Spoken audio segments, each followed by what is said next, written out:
का गुरु भाई गुरु बहन है, जहाँ भी है आप लोग वहीं पे बैठ जाएं। कार्यकर्ता गुरु भाई गुरु बहन भी, सभी गुरु भाई गुरु बहन बैठ जाएं। सभी को प्रणाम। ये मेरा सौभाग्य है कि आज इस धरती पर आई हूँ। हाँ, तू खड़े हो जा वो भाई। वॉलंटियर करके बैठ जाइए, सुबह से खड़े हैं, सारे लोग बैठ जाएं। ओए दीदी बैठिए।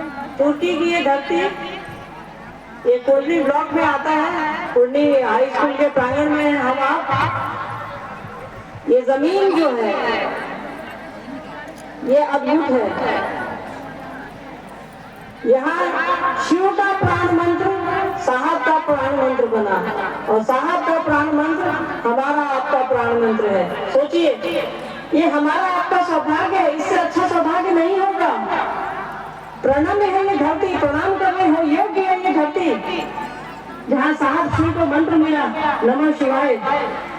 1974 में जब उन्होंने शिव को गुरु बनाया डांगी के शमशान में, सोच लीजिए उन्होंने जो शर्तें रखी साहब ने शिव के से अपने गुरु से जो शर्तें रखी, उन्हीं शर्तों के अधीन साहब को श्वास पर मंत्र आया, आप ही की इस जगह पर तुर्की में नमः शिवाय।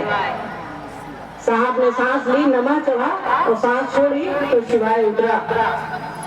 पूरे अध्यात्म में लोग कहते हैं ना कि अध्यात्म की कुंजी क्या है, पूरे अध्यात्म की कुंजी यही मिली साहब को।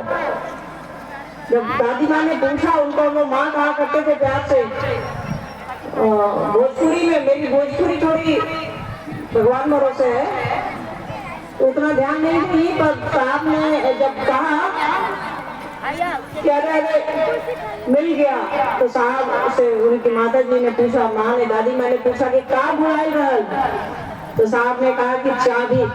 सांस पर जैसे ही मंत्र आया ना साहब को, तो साहब एक चाबी घुमा रहे थे अपने कमरे की, क्योंकि साहब बाहर आउट हाउस में रहते थे, तो वो चाबी गिर गई ऐसे घुमाते घुमाते। तो स्पॉन्टेनियस मतलब दोनों क्रियाएं अचानक से हुई। तो दादी माँ ने पूछा कि क्या भुलाई रहल, तो साहब ने कहा कि चाबी। दिखने में वो चाबी थी और समझने में और शिव की ओर जाने में वो अध्यात्म की चाबी है, जो साहब को इसी तुर्की के ट्रेनिंग स्कूल के प्रांगण में, ट्रेनिंग कॉलेज के प्रांगण में मिली। हमको मालूम है कि नमः शिवाय हमारा आपका तीसरा सूत्र भी है। आप सोचते होंगे कि तीसरा सूत्र साहब ने इसको क्यों बनाया है, साहब गुरु बनाए उसके बाद तो पहली बार नमः शिवाय ही आया 75 में, 1 साल बाद। तो नमः शिवाय कब आया, किन परिस्थितियों में आया, इसको थोड़ा समझने की आवश्यकता है। साहब ने जब शिव को अपना गुरु बनाया, उन्होंने कहा कि मेरे पास विश्वास नहीं है, मेरे पास भरोसा नहीं है, मेरे पास श्रद्धा नहीं है। एक चीज साहब के पास थी कि साहब ने कहा महादेव को कि मैं सीखूंगा तो आपसे ही सीखूंगा और कहीं नहीं जाऊंगा। साहब को ये मालूम था कि शिव नहीं सिखाएंगे, क्योंकि साहब चमत्कार सीखने के लिए शिव को अपना गुरु बनाए थे। तो साहब ने कहा कि मैं नहीं जाऊंगा, मुझको मालूम है कि आप मुझे नहीं सिखाएंगे, फिर भी मैं कहीं नहीं जाऊंगा। तो साहब का खड़ा होना, साहब का शिव के पास ठहरना, उनके मन का ठहरना ही उन पर दया का फ्लो, दया का भाव शुरू हो जाता है, आरंभ हो जाता है। इसका एहसास साहब को सिंहेश्वर के मंदिर में हुआ, जब साहब ने महादेव को प्रसाद चढ़ाया सिंहेश्वर मंदिर में। ये कहानी आपको मालूम है साहब की। उसके 1 साल बाद साहब को मंत्र मिला। साहब ने कहा 3 शर्तें रखी, आप जैसे दिखते हैं वैसे आएंगे तो मैं नहीं मानूंगा, कोई आदमी आगे बताएगा तो मैं नहीं मानूंगा, और जो करता आया हूँ वो नहीं करूंगा, जो भी श्मशान की क्रियाएं हैं, तंत्र है, मंत्र है, वो मैं नहीं करूंगा, जो भी करता। साहब की एक आदत है, साहब जब अपना क्लास बदलते थे, जब अपना मास्टर बदलते थे, तो कहते थे अब पुरानी चीज नहीं पढ़ेंगे। तो साहब ने कहा कि अब तो मेरा मास्टर बदल गया है, तो मैं पुरानी चीजों को नहीं पढ़ूंगा, नहीं करूंगा।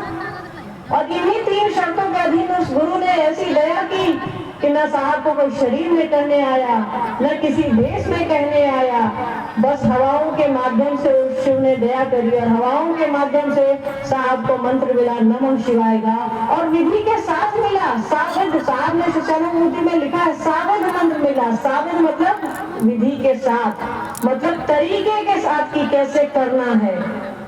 तो आपको मालूम है या नहीं भी जानकारी है तो इतना समझ लीजिए कि हमारे यहाँ इस सृष्टि पर, इस धरती पे, भारत भूमि पे जो श्वास की प्रक्रिया है, श्वास पे जो मंत्र चढ़ते हैं वही हमारे आपके लिए योग्य हैं, वही हमारे आपके लिए बेहतर होते हैं और फायदेमंद होते हैं, जिसका प्रभाव सबसे ज्यादा पड़ता है। साहब ने शिष्यानुभूति में लिखा है कि अनायास जब श्वास पर नमः शिवाय का चालन होता है तो गुरु की दया से होता है। इससे अच्छा, इस मंत्र को करने की विधा, इससे अच्छी कोई विधा नहीं है। तो साहब को साविध आया, मतलब कैसे करना है, तो सांस पर श्वास करना है, इस तरीके से नमः शिवाय आया।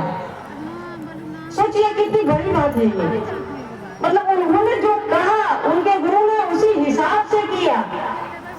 सोचिए उनको कितना प्रेम होगा अपने शिष्य से। साहब का समर्पण देखिए कि वो जिस चीज को सीखने गए, चमत्कार को सीखने के लिए वो गए, और उन्होंने कहा कि मुझको मालूम है कि आप मुझे चमत्कार नहीं सिखाएंगे, फिर भी मैं कहीं नहीं जाऊंगा।